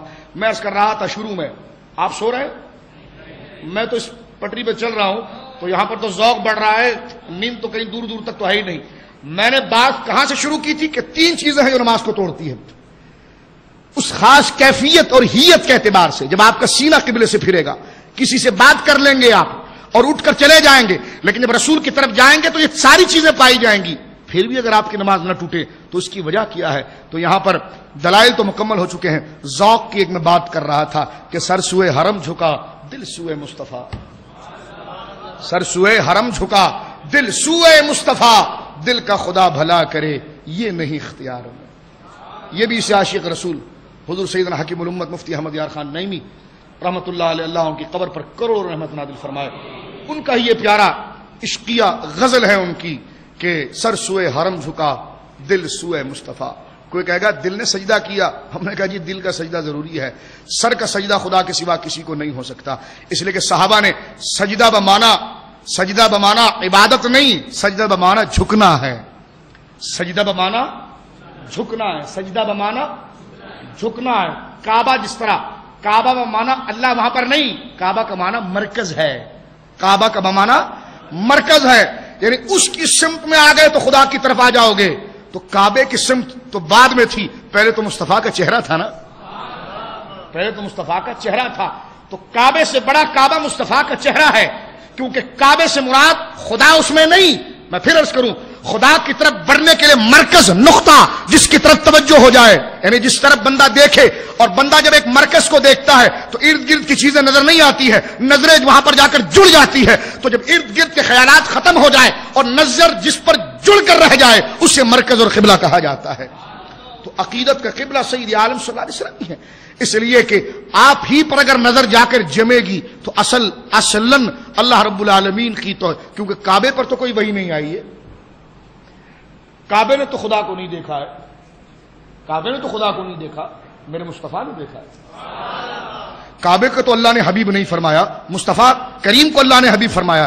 کعبے پر تو خدا کا قرآن نہیں اترا، مصطفیٰ پر قرآن اترا ہے. کعبے کو تو معراج نہیں ہوئی، مصطفیٰ کو معراج ہوئی ہے. میلاد میں شادیانے کعبے کو تو نہ ہوئے، بلکہ کعبے کو بھی سجدے میں جھکایا گیا تھا، کعبے کو بھی سجدے میں گویا کہ جھکایا گیا تھا. کعبے میں تو کسی نے بت لا کر رکھ دیا تھا، مصطفیٰ کے قریب تو یہ عیب آ بھی نہیں سکتا تھا. یہ تو مصطفیٰ کا فیض تھا کہ جس کعبے میں بت چلے گئے وہ کعبہ ہٹا نہ سکا، اگر ہٹایا اس کو کسی نے تو کعبے کے کعبہ مصطفیٰ نے ہٹایا۔ تو اصلاً ذات جو ہے کعبے کا کعبہ وہ مصطفیٰ کریم صلی اللہ علیہ وسلم کی ذات گرامی ہے کہ وہ تو ایسی ذات مبارکہ ہے کہ نہ جو اسے کعبے کو اگر کوئی ڈھا دیتا ہے، کعبے کو اگر کوئی ڈھا دیتا ہے، کعبے کو کوئی بنا دیتا ہے، کعبے میں کوئی بتوں کو بسا دیتا ہے، کعبے کی عمارتوں کو خراب کر دیتا ہے، کعبے کے اندر کھڑے ہو کر بتوں کا نام لیتا ہے، یہ تصور تو تاریخ میں کبھی آپ مصطفیٰ کے لیے نہیں دیکھیں گے۔ تو اللہ رب العالمین نے اصلاً برہان عظیم جو ہے وہ مصطفیٰ کریم کو بنایا ہے۔ فرمایا کہ بڑی پیاری بات مفتی صاحب فرماتے ہیں کہ ہاں یہ 3 چیزوں سے تو نماز ٹوٹ جاتی ہے، لیکن مصطفیٰ سے اس لیے نہیں ٹوٹتی ہے۔ فرمایا اس لیے کہ بندہ جب چل کر بات کرے گا تو بات کرنے سے نماز ٹوٹتی ہے۔ فرمایا اگر مصطفیٰ سے بات کرنے سے نماز ٹوٹ جاتی تو نماز میں تو خود مصطفیٰ کو تم سلام کرتے ہو۔ السلام علیکم ایھا النبی، کسی کو سلام کرنے سے نماز ٹوٹ جاتی ہے، لیکن مصطفیٰ کو سلام نہ کریں تو نماز ہوتی ہی نہیں ہے، کیونکہ التحیات احناف کے نزدیک واجب ہے، التحیات احناف کے نزدیک واجب ہے۔ السلام علیکم ایھا النبی، جس مصطفیٰ کو نماز میں سلام کر دو تو نماز کو معراج ہو جاتی ہے۔ تو پتہ چلا جس سے نماز میں سلام کر رہا تھا اسی تو سلام کر رہا ہے، تو اس میں نماز کو جانے کا کوئی خدشہ نہیں ہے۔ فرمایا کعبے سے سینہ پھر گیا، فرمایا پھرا تو کعبے سے تھا، پہنچا بھی تو اس کعبے کی طرف جو کعبے کا کعبہ تھا۔ تو فرمایا کہ دراصل کعبے سے پھرنے کا مطلب یہ ہے کہ خدا کی طرف آنے والی مرکزیت سے ہٹ گیا۔ وہ ہٹا تو ایک مرکز سے ہٹا لیکن جڑ گیا اس مرکز سے کہ سارے مرکز اسی مرکز سے جڑ کر خدا کی طرف جاتے ہیں کہ بخدا خدا کا یہی ہے در، نہ کوئی اور مفر نہ کوئی مکر، جو یہاں سے ہو، جو یہاں سے ہو، جو وہاں سے ہو وہ یہیں آ کر ہو، جو یہاں نہیں وہ وہاں پر نہیں۔ تو اصل مرکزیت ذات مصطفیٰ ہے کہ جو مصطفیٰ سے جڑ گیا۔ حضرت عثمان غنی کو نہیں دیکھتے، کعبہ مرکز ہے لیکن طواف نہیں کرتے۔ کوئی میری تقریر پہ اعتراض کرے گا تو سیدنا عثمان غنی کو دیکھ لیں آپ، کعبہ مرکز ہے لیکن نہیں کرتے طواف۔ کفار نے کہا عام اجازت، فرمایا نہیں کروں گا، میرے آقا نہیں ہے۔ یہ شیعوں کی کتاب ہے نا اصول کافی، جس طرح ہماری کتاب بخاری شریف، یہ شیعوں کی کتاب بخاری شریف، ہماری بخاری شریف ہے، ہمارے نزدیک سیاستہ ہے، یعنی 6 صحیح کتابیں ہیں۔ شیعہ حضرات کے نزدیک 4 صحیح کتابیں، وہ اس کو سیاہ اربع کہتے ہیں، ہم اس کو اپنی کتابوں کو سیاستہ کہتے ہیں، یعنی 6 صحیح کتابیں، ان کی 4 صحیح کتابیں۔ ہماری پہلی کتاب بخاری ہے، مسلم ترمذی، اس طرح یہ 6 بنتی ہے، ان کی 4 کتابیں بنتی ہے، اصول کافی، فروع کافی، ملا یحضر الفقی اور الاستفسار۔ یہ 4 کتابیں ان کی حدیث کی گویا کہ بنیادی کتاب قرار پاتی ہے۔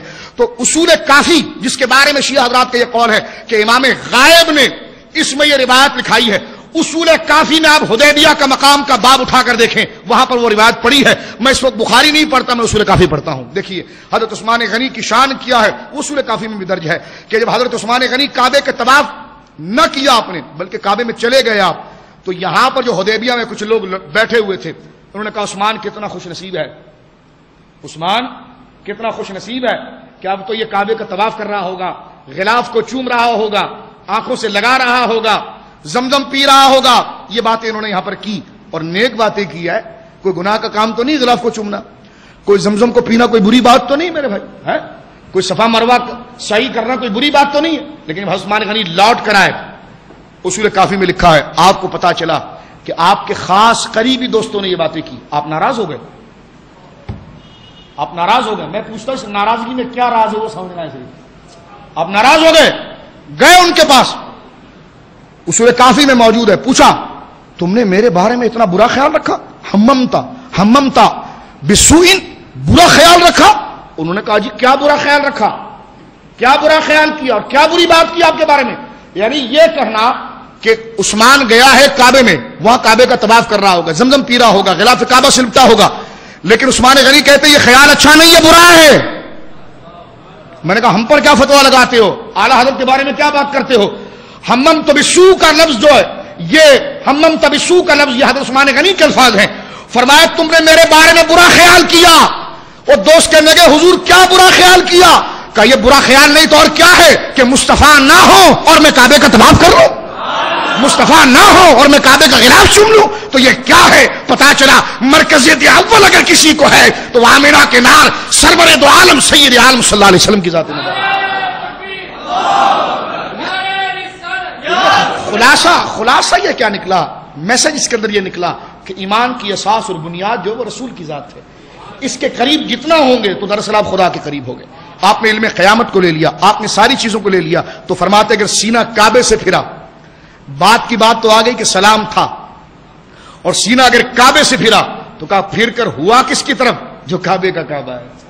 اس کی وضاحت میں کر چکا, اس کی وضاحت پر کئی قول ہو سکتے ہیں, میں اس کی وضاحت کر چکا, اور اس میں کوئی شک نہیں, یہ مسلمانوں کا عقیدہ ہے کہ کعبے کا کعبہ جو ہے اور عرش اولا سے اعلیٰ جو ہے وہ رسول اللہ کا روزہ ہے.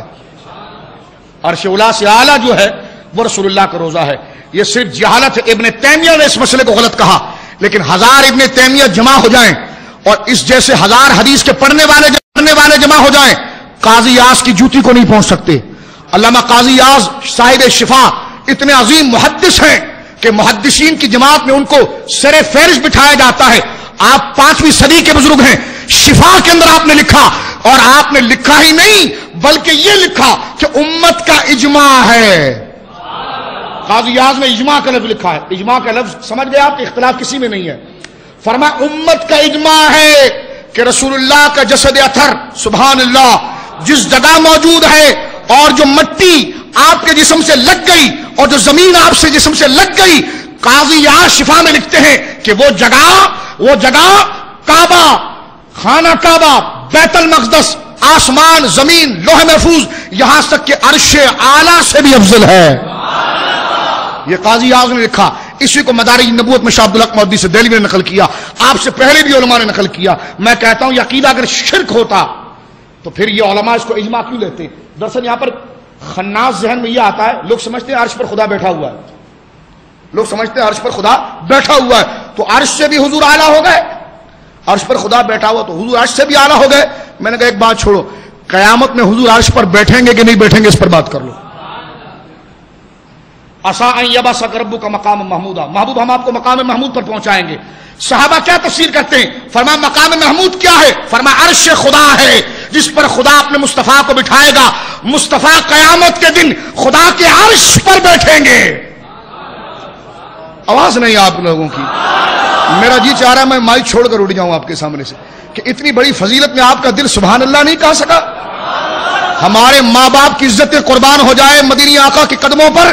اتنی بڑی عظمت تو کسی کو نہیں ملی ہے کہ قیامت کا دن ہوگا, افراتفری کا عالم ہوگا. صحابہ کہتے ہیں افراتفری کا عالم ہوگا, رسول اللہ خدا کے عرش پر بیٹھیں گے, عرش پر بیٹھیں گے, اور خدا کہے گا عسیٰ ان یبعثک ربک مقاما محمودا.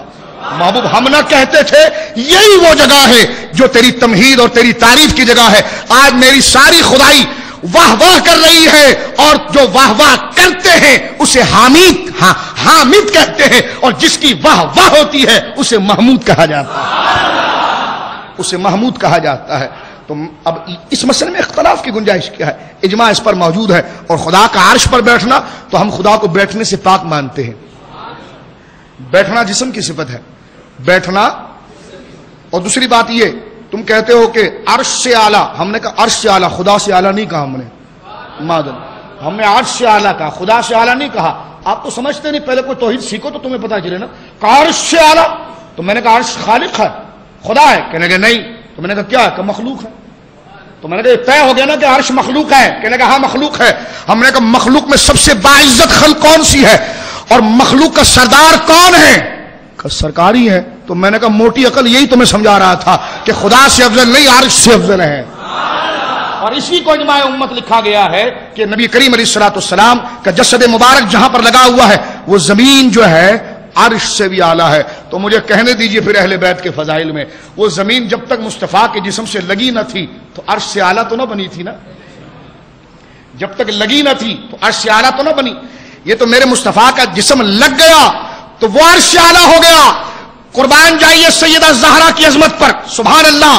سیدہ زہرا طیبہ فاطمۃ الزہرا سلام اللہ علیہا, ان کی عظمت تو اس مٹی سے بھی زیادہ ہے, اس لیے کہ اس مٹی پر لگا ہے جسم تو یہ مٹی عرش سے اعلیٰ ہوئی ہے. اور حضور فرماتے فاطمہ تو میری جان ہے, الفاطمہ تو بزغۃ منی. تو اب اندازہ لگائیے کہ سیدہ زہرا کی عظمتیں کتنی ہوں گی, تو سیدہ زہرا کی شان کتنی ہوگی. تو فرمایا قبلے سے اگر منہ پھرا تو گیا بھی تو وہیں پر نہ, کہ جو مرکز تھا اور اٹھ کر چلنے سے نماز ٹوٹتی ہے، لیکن چلا بھی تو اس کی طرف نہ کہ جس نے لا کر بٹھایا تھا۔ تو یہ سورہ کن سے متعلق میں نے چند گزارشات آپ کی خدمت میں پیش کی ہے۔ اللہ رب العالمین ہمیں حقیقت ایمان سے متعارف رکھے، اور ایمان کی حلاوت سے اللہ ہمارے دل و زبان کو اللہ رب العالمین تر رکھے، اور اللہ رب العالمین اس کی برکات اور اس کے ثمرات سے ہمیں محظوظ رکھے، اور بس اسی دیوانگی میں اللہ رب العالمین ہمیں اپنے عمر کی آخری رفتار تک پہنچائے۔ اور جب یہ روح اللہ کے حوالے کرنا ہو تو اس وقت بھی یہی دیوانگی کی کیفیت ہو، یہی سارے معاملات ہو، اور کوئی غرض ہم سے نہ ہو، بلکہ زبان پر یہی ہو کہ واسطہ پیارے کا ایسا ہو جو سنی مرے۔ واسطہ پیارے کا، دیکھو مرنا ہے، ڈرنا نہیں، ڈرو گے ایمان نہیں آئے گا، موت کا ڈر نکلے گا تو ایمان آئے گا، یہ بات یاد رکھیے گا۔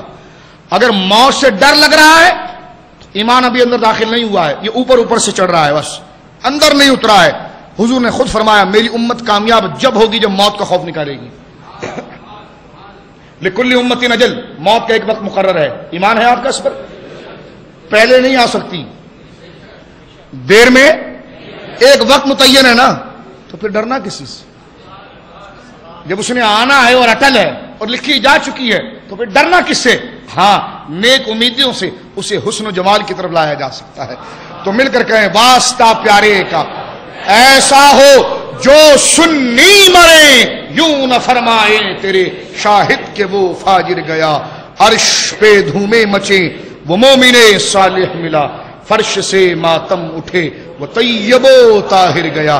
ایمان سب سے اہم چیز ہے میرے دوستو، اس کی حفاظت کرنی چاہیے، اس کا سودا نہیں ہو سکتا۔